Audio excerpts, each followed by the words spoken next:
I was working public service, which meant I did the Alabama weather summary and wrote statements and special weather statements and so forth.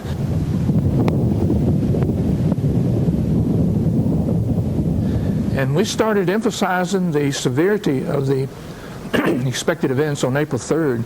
We highlighted it in the Alabama weather summary, which went out to the Associated Press and United Press International at that time, plus all the radio and TV stations and newspapers.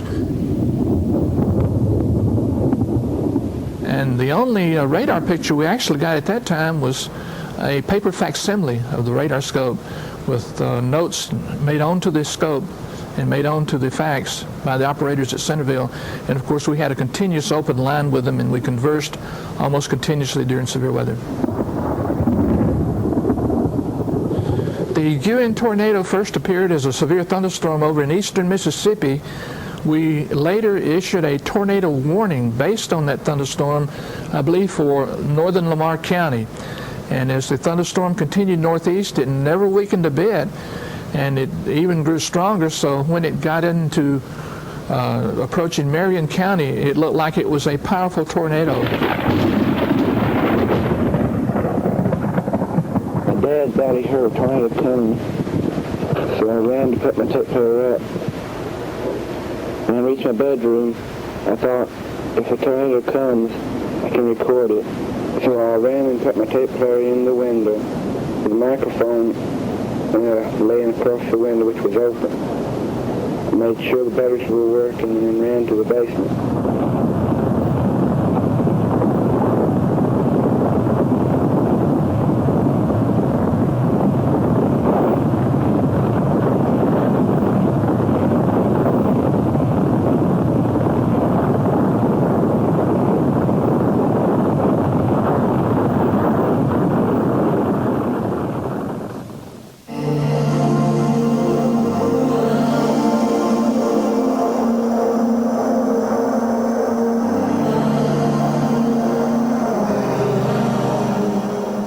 The most dramatic report we got was an Alabama State Trooper unit that finally got a radio call in from Guin, and he said virtually the entire town is gone.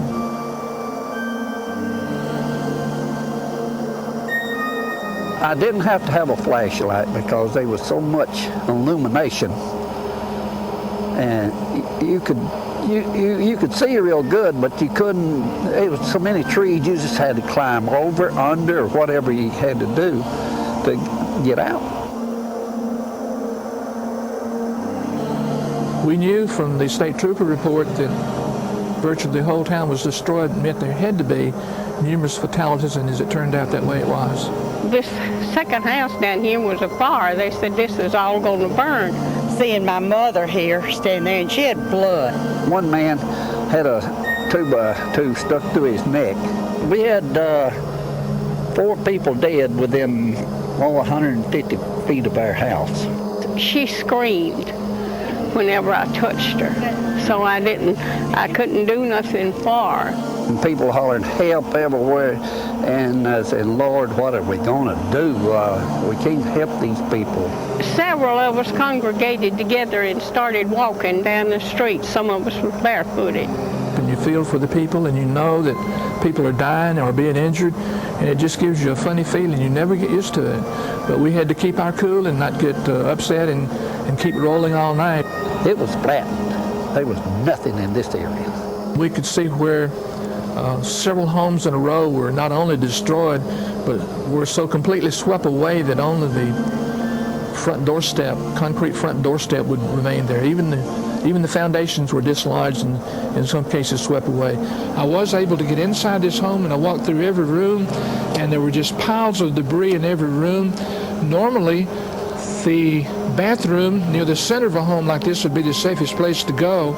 I went into that bathroom. There were no windows in there, but the bathroom was just full of debris, cinder blocks and bricks and timbers, and even the bathtub, where sometimes you could normally get down in it and pull quilts or blankets or pillows over you, is a relative means of safety, but even that was full of debris.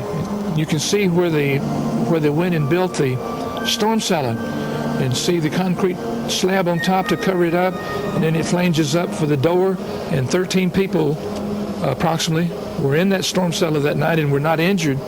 they gathered around here like most people did, because there was very few storm cellars in this area, or even in Guin. So they came, they tried to get some people to come in, and they would not come in. And 3 of them died. The whole family of the Browns died.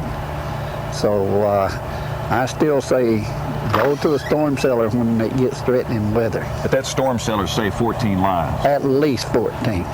James, this street was total destruction. We came up the next couple of days afterwards. We photographed by air the first day, and then came up the second day and did a walk-through storm survey.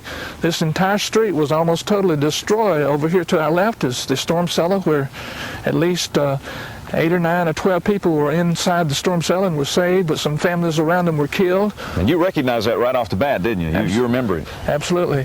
Photographed the storm cellar a couple of days after the storm, and it was still piled full of debris on this whole street.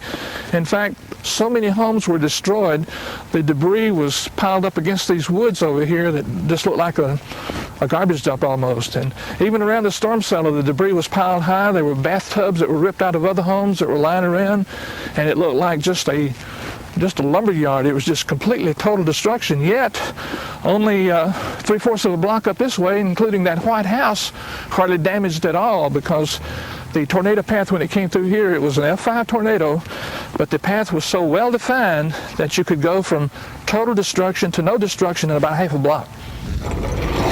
So this is where your life was saved on April 3rd, 1974. This is the place we came and went in the night of the tornado and saved several lives. I'm sure of all the destruction was around here. Anybody that was left alive would be lucky. There's a reasonable chance all of these people would have died if they would have stayed up A here. reasonable chance.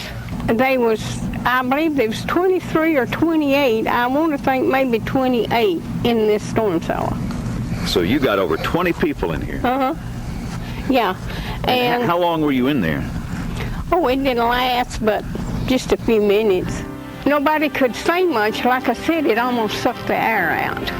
And they seen it was going to get that door, so those men grabbed that door to keep it from flying open and pulling us out of there.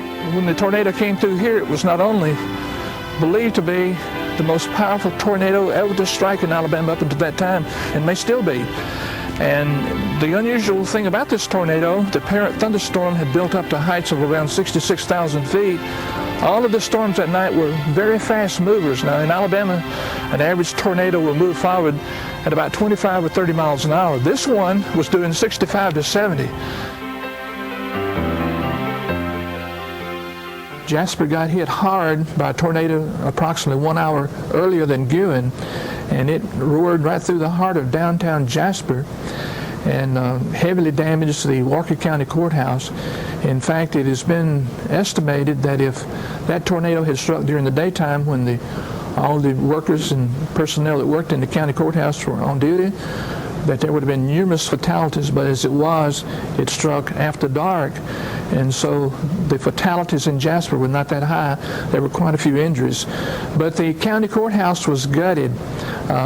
If you had been almost anywhere in that courthouse, you would at least have been injured, because flying debris went all the way through the courthouse. All the windows were knocked out, and even furniture was blown around inside. The fire station that was totally destroyed was just a few yards away from this culvert. The firemen knew the tornado was coming, and they left the fire station and ran and got in this culvert, got as far up in the culvert as they could. Of course, it went all the way through to the next side, but they got in the middle of it, away from where there'd be so much flying debris, and they came out uninjured. Much of that credit, of course, is due to the radar operators, Dale Black and his crew down at Centerville Radar, because they got on the hotline with us frequently and said a warning needs to be issued for this one, and so we issued warnings all night.